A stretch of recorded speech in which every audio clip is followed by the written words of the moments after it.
I participated in a game jam where my team created a point-and-click adventure game.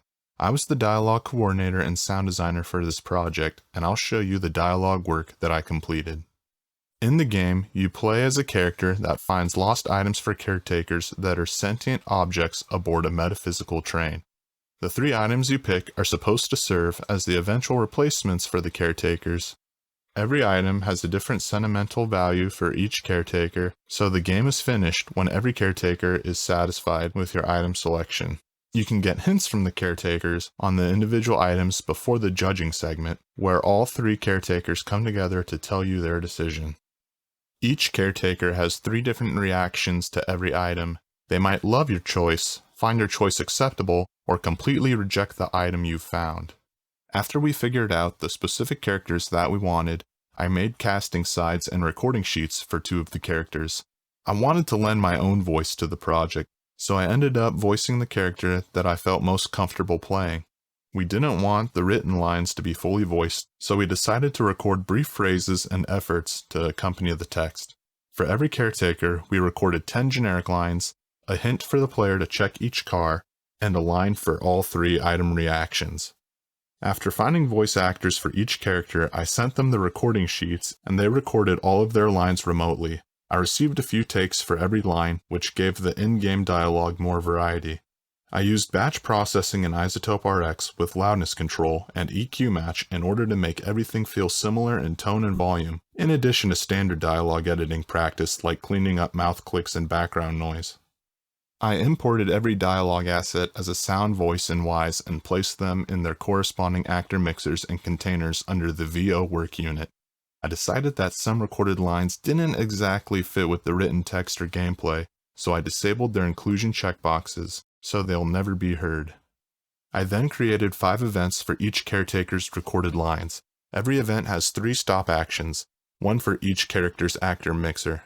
This ensures that none of the voice clips overlap in case multiple events are posted, especially if the player quickly clicks through the dialogue. Each of these stop actions has a super short fade out, specifically 0.05 seconds long.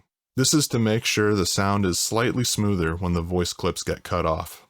The play action on each event has a delay of 0.15 seconds, creating a gap that's 1/10 of a second long after the previous voice clip fades out.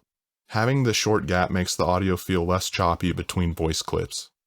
After this, I created a Soundcaster session for the voices and a mixing session in the Sessions tab. Using the mixer layout, I can easily see both of these at the same time.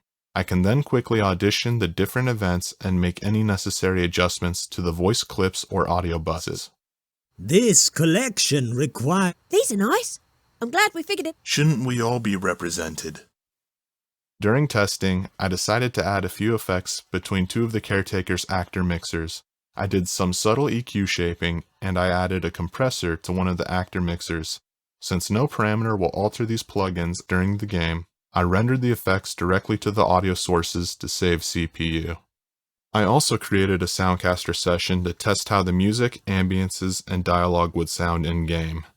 I realized while mixing that I wanted the music and ambience to be a bit quieter while the voices were audible, so I decided to duck the music and SFX buses when the VO bus receives signal. It's nothing drastic, just a subtle decrease by 2.5 decibels on the music and SFX buses with short fades to create smooth but quick audio adjustment.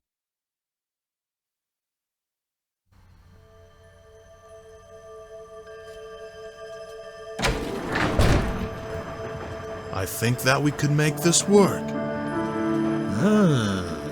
This selection is acceptable. These are nice. I'm glad we figured it out.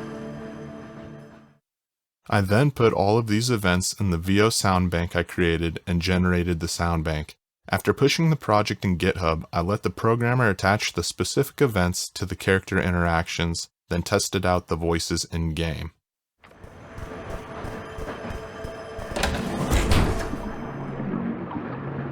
How's the voyage? And that's pretty much it for the recorded dialogue for this game. I had a great team and it was a super fun experience from start to finish.